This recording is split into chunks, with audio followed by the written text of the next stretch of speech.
everybody. Jax has just given me the countdown, so welcome to another show. As you can see, we've got Fernando, Jeremy, and the beautiful Jax with us. How are you all doing tonight, this morning? Outstanding. Beautiful. Friday morning. Everybody goes dead quiet when you ask them to say something. Amazing. So, Great morning. Jax. The birds are chirping. It's beautifully sunny outside here in Cape Cod, and I'm gonna enjoy my weekend. So That's good. That's good. So it's been a while since we've spoken. What has been going on in the Forsaken Souls paranormal over the last little bit of time? yeah, so we hit a little bit of a snag with our filming. Both I had to take a little bit of a break for some medical stuff, and then the cases that we had lined up, we had quite a few cases lined up, and the families backed out last second. It's really hard to get people to. They want you to investigate their case. They want you to find out who killed their loved one, and then when it comes down to putting them on camera, they shake up a bit.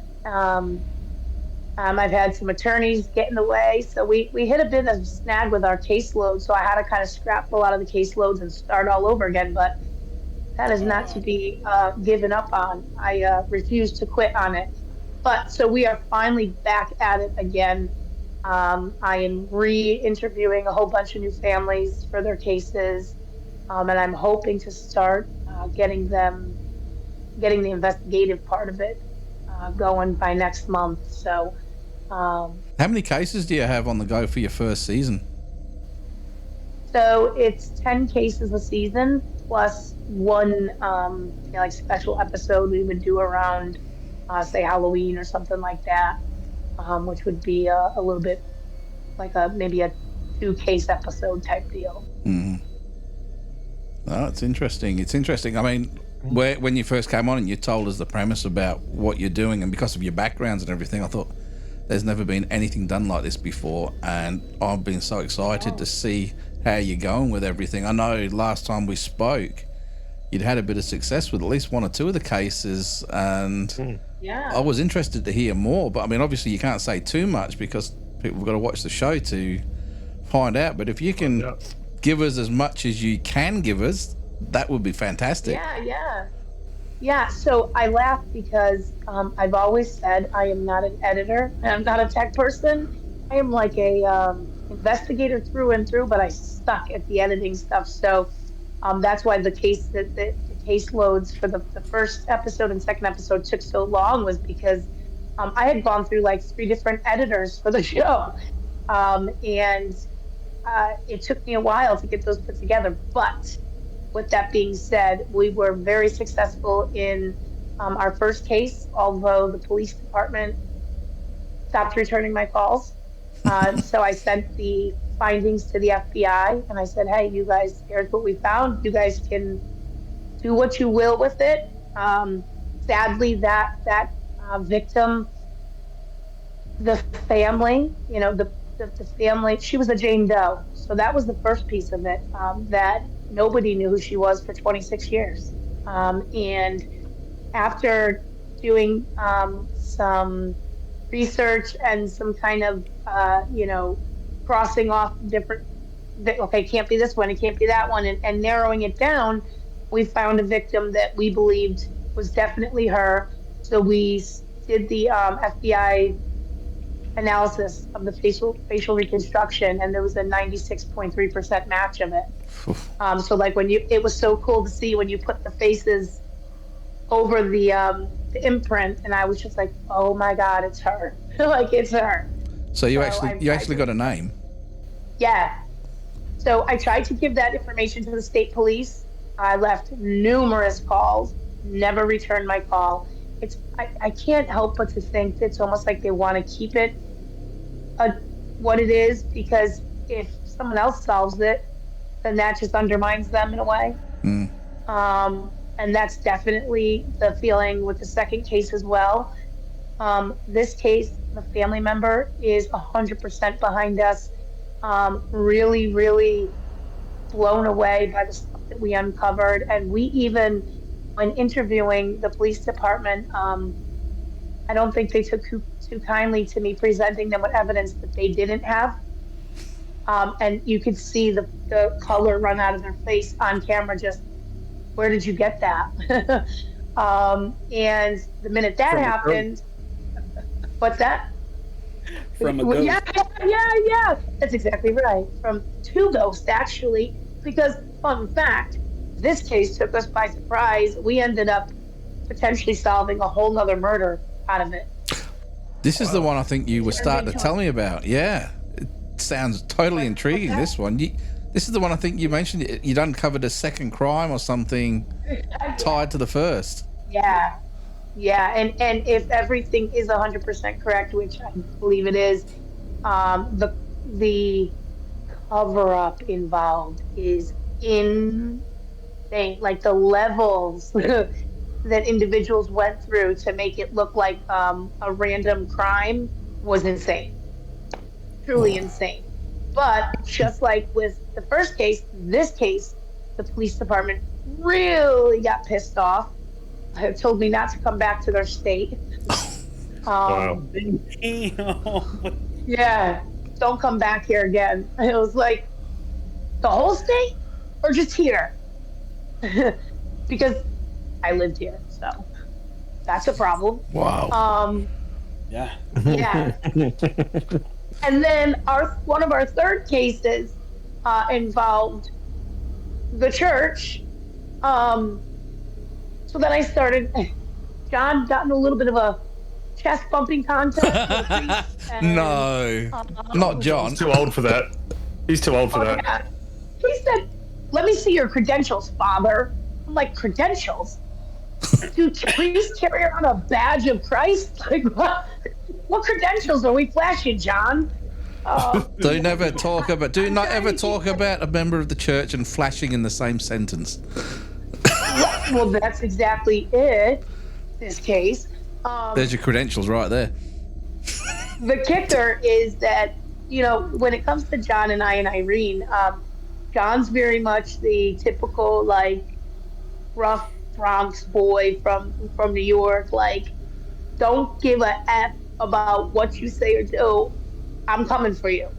Irene's very much the calm, peaceful, serene one. And I'm like the business one, but in the background, I'm the 5-year-old kid. So I'm trying to keep a business face, but I turn around and I'm cracking up, like, he just has the first credentials. And I get on camera, I'm like, John, let's try to keep our composure here. Take it down a notch.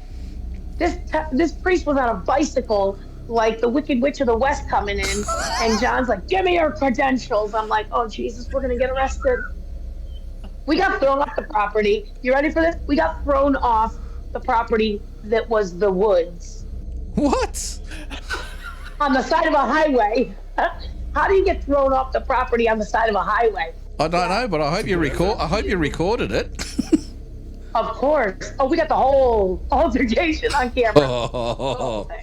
Oh man, you do realize that we're your friends and we do deserve a sneak peek of that. The blooper reels are serious. Yeah. But sadly, thank to heaven that I, for whatever reason, decided to take some SD cards and hold back on giving them to John, because I swear at the same time there's a slew of ghosts working against us, because John's computer crashed and we lost so much evidence and footage, like caseloads of. So that's why you have to have a professional editor that's got all the knows what to do with that stuff. So anybody looking to be a full-time editor, I know a guy that can edit for you. So you got to send me all the. No, I'd be having too much fun just watching the edits and watching all the clips. It was supposed to air 3 years ago. yeah, seriously, we have. I'll tell you what, you've got to.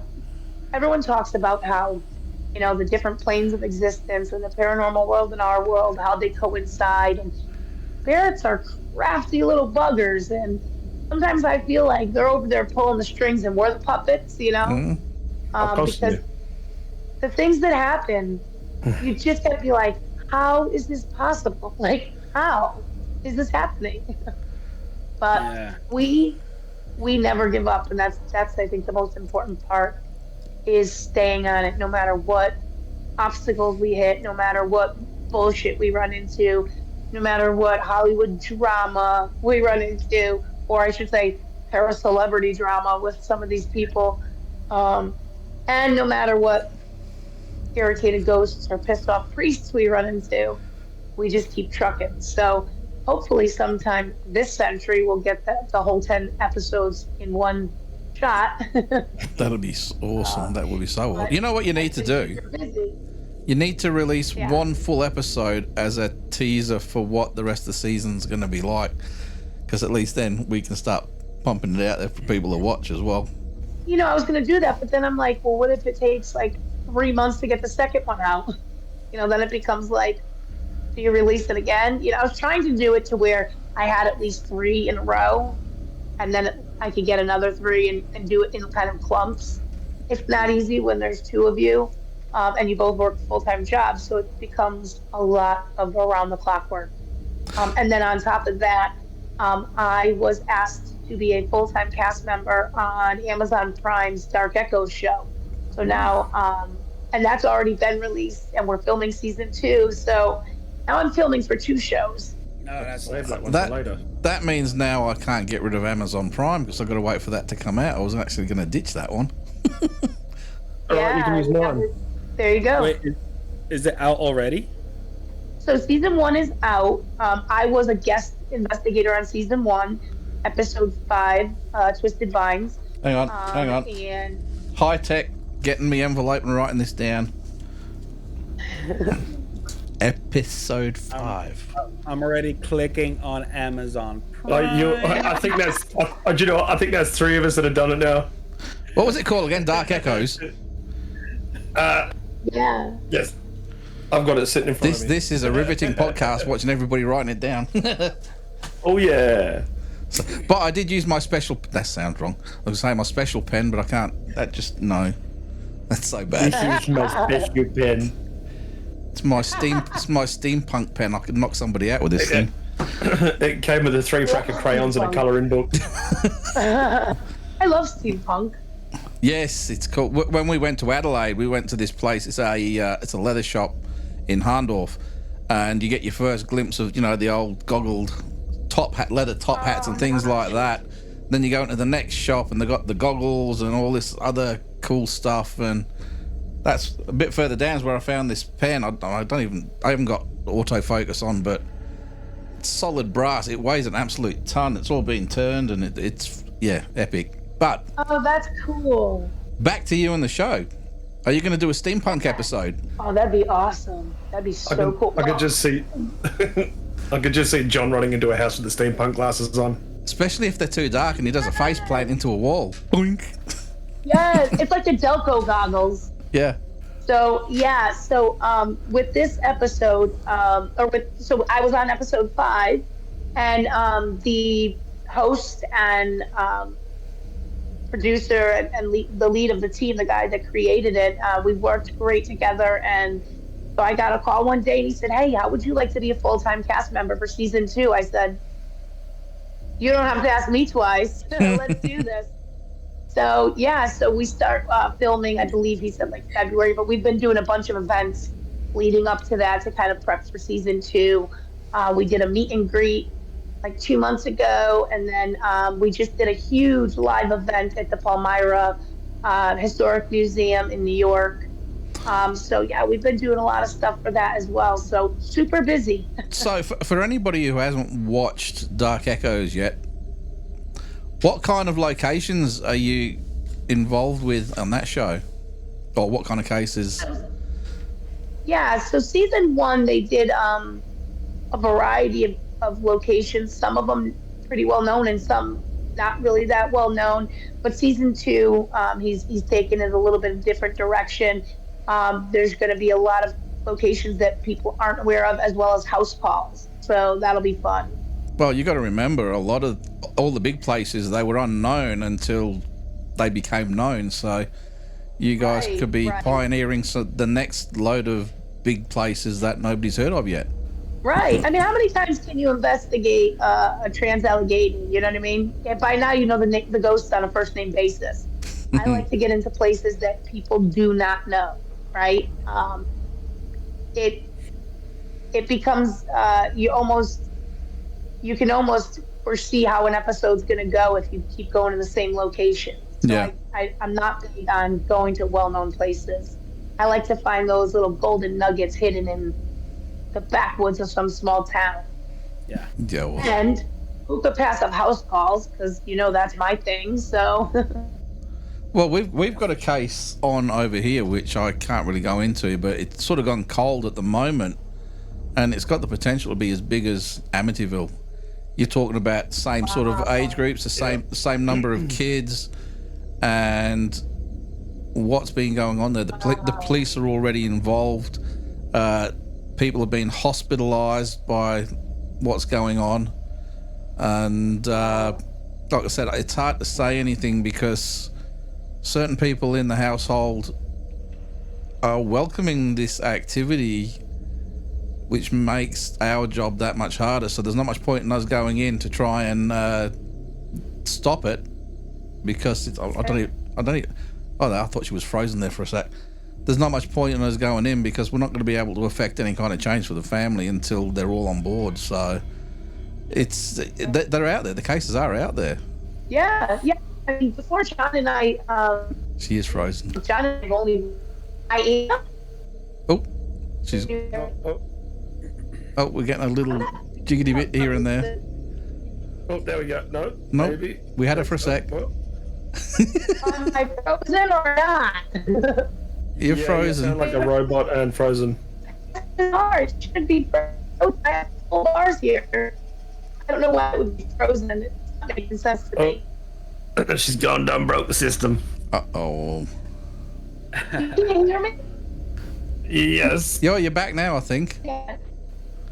Let me turn off Wi-Fi. It shouldn't be frozen. Oh. Well, was that C3PO or? Jeez. Hang on. You These are not the droids we are looking for. No, Oh I no, think we've about lost that it like a completely. C3PO, Is that better? but in this part, you can have R2D2 scream across the screen. Oh, we were just getting into all the good stuff as well. Oh, no. Can you hear me? We can sort. What the Oh, hang on. There we go. hell? You're back. There You're we go, back. You're back. Yeah. Don't touch anything. Don't touch it. No, leave it. There you go. Start talking before you freeze. Can you hear me? Yes. I don't know if I should talk. Keep talking. You're good. You're good to go. You're good to go. Okay. Well, I was trying to say, am I still frozen? No, good. Just go. Go. You're good. So I was trying to say, before John and I got into investigating the cold case investigations, that's what we did was dark entity cases.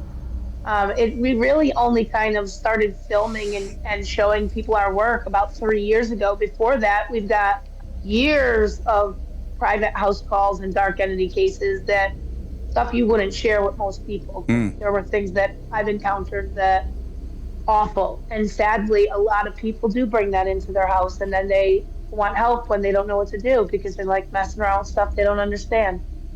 You know what? Just it's sort of ringing to me right now is as soon as I started talking about that dark case that we've got involved, suddenly you started breaking up.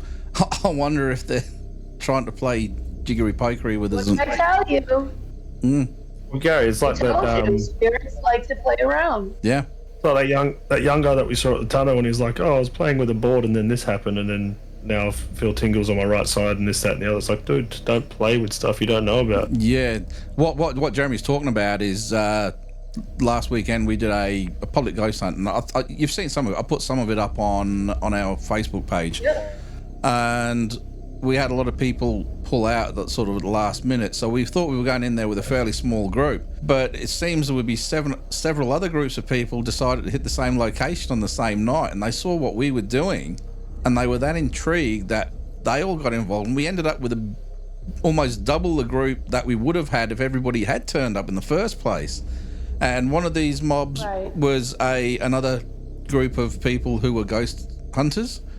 There was some guys that were just going through, and they were intrigued at what we were doing, and then they got some pretty profound information, which I had to cut out of that video that went public because there's a lot of private stuff in there. I've since sent him the link with the full beast in there so that he can obviously play it back for his own peace of mind, I guess. But we had some other people in there that were talking about when they were doing a board session, how they were getting the tingles and stuff, and it's the old thing. People mess around with things that they don't understand. And I said to him, I said, would you walk up to your front door, open it up, and then just go to bed and leave the door wide open for anybody to walk in? And he goes, no. I said, well, that's what you're doing as soon as you touch a board. If you don't know how to govern the board properly, you're opening a door that you can't close. For sure. And you saw this sudden look of, oh, crap, come over his face. Colour ran from his face. Yeah, at that point. And people don't understand what we delve into, but we've got the experience to do it the right way, and we come out relatively unscathed. I mean, everybody gets affected by it one way or the other.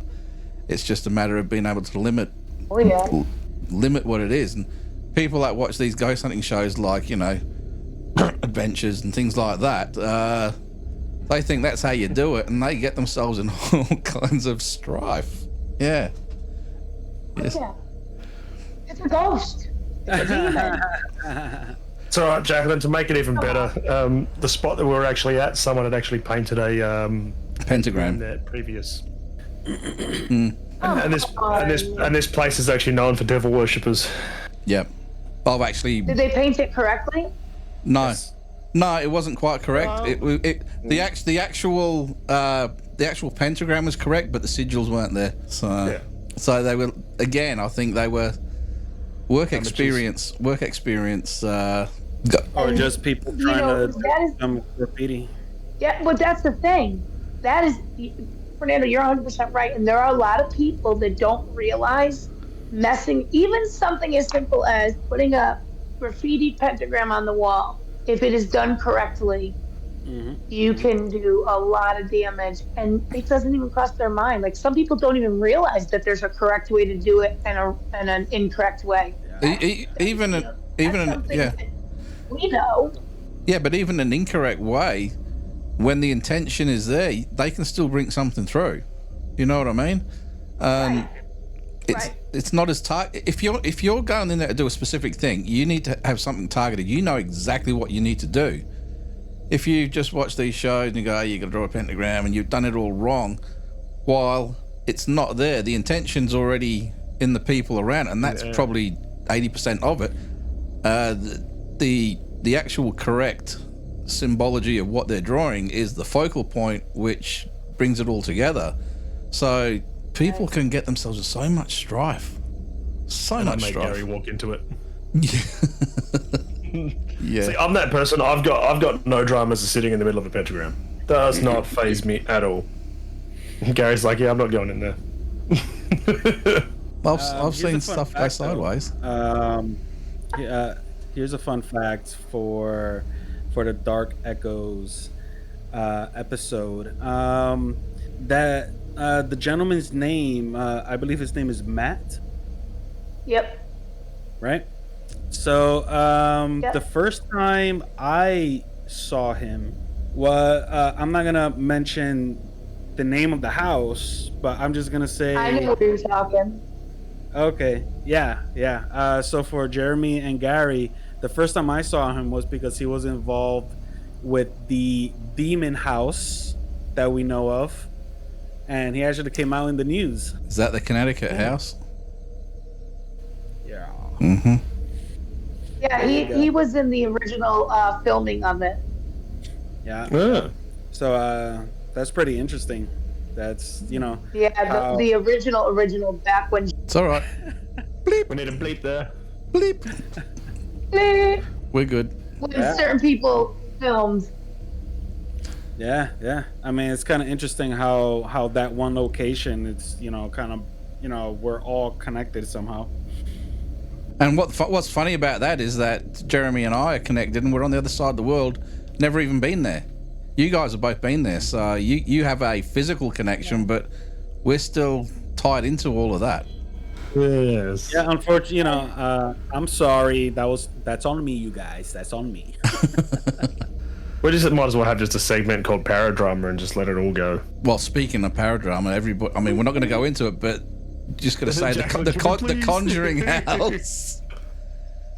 Oh, Somebody wants to look, put info about the we have. house. Hang on, what's the time? We have about 8 minutes left, so Jax, go for it. Did you just say that?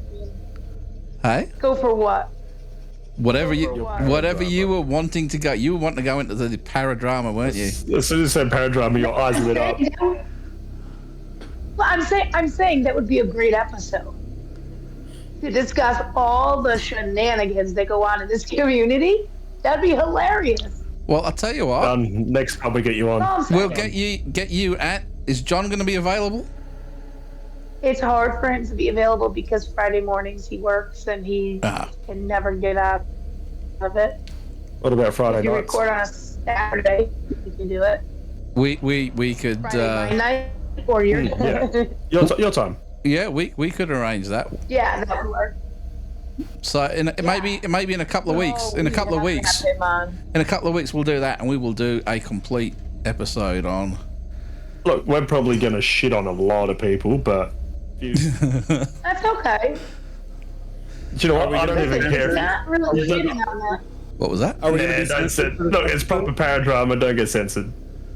No, Nah. no. We could drop the f bombs. Sure. As long as not every second word, is it? Not really shitting on them. No, but in reality, it's not so much shitting on them if you're just speaking the truth, truth? about incidents that occurred. The truth about our truth about incidents that occurred where you're just like, what the is this shit? I am going to tell you this. I have seen some wild behaviors about people calling themselves a para-celebrity. I don't care how big you think you are. The term para-celebrity alone blows my mind. What the is a para-celebrity? Can you tell me that? All I can think of is like Elvis Presley in a wheelchair. Para-celebrity, Paralympics. Cool. Oh my God. We need to make a meme of a bunch of like celebrities in wheelchairs and just like para-celebrities. Oh my God. That's a good one. Yeah. There's an image in my head So now. many. Oh man. Dolly mean- Parton on The crutches. fun part is giving everybody their nicknames. Oh yes. Oh yeah. Old cinnamon toast crunch over here. Oh, I'm gonna tell you what. The best thing I think I've heard yet was the Get Shiza. Get Shiza. Do you guys remember that? Do you remember that? Anyway, well, yeah, I reckon give it 2 weeks. We will 2 weeks or so, and we will knock that one out because Jason Hawes has just put a big video out just in the last day or two on a certain house that inspired an entire movie franchise and all the crap that's going on. And there was a certain video of a owner getting pulled over, fairly Hilarious inebriated, video. you know. And obviously, Jeremy can pull out his old pineapple shorts, and you know we can make an entire. Jaclyn's got no idea about my pineapple shorts. No, she thinks we're talking about somebody else. We're talking about actual pineapple shorts. I've legitimately got pineapple shorts. I believe it, and that's why it's amazing. And do you know what? This was predecessing anything pineapple. Our very first ever episode, and we let Fernando watch it the other week, and I was supposed to be recording his reaction, but I forgot to press the record button, and he was losing his crap laughing at Jeremy's shorts. Oh, they were sexy shorts. I need to see this. I need to see this now. You And I've can't got- talk and to me like I've got- that. I've got the legs to pull those shorts off. Hold on. But the funniest part was the fact that it was their first episode recording for the podcast, and that the mic is in the middle. The mic is in the middle, and then You know what's funny? He's using scissors to represent a microphone in the middle, and he's got a microphone right there. no, this is Gary. No, this is Gary, and then I'm Jeremy, and they're like, You like, wish. Right there. They were like looking into each other's eyes, like. Hey, see how he picked to be me? Look where Jax is frozen then. Oh no, I think it's just about time for us to go. We are. To be me because I've got a lush head of hair. No, I don't know if Jax is listening or not because she's looking very intently at the moment, but she's not moving much. So we are going to have to go for now because I've got to get out and about. But I'd like to thank Jax for coming on the show, and obviously I'd like to thank Jeremy and Fernando for being here like usual. And we will get Jax back in a couple of weeks with John, and we will have an absolutely killer episode then. So I'm gonna have a drink lined up. We need candy for that. What I might even do, I might have to do another screen up so we can put Jax and John in the other corner and play some videos in the middle, and then we can react to the videos of all the things going on. There you go. Yes. That's gonna be good. I love it. We'll make it happen. Emails love drama. We will make it happen. Anyway, we are out of time, so until then, everybody, take it easy. Have a good one. Or Bye. see ya.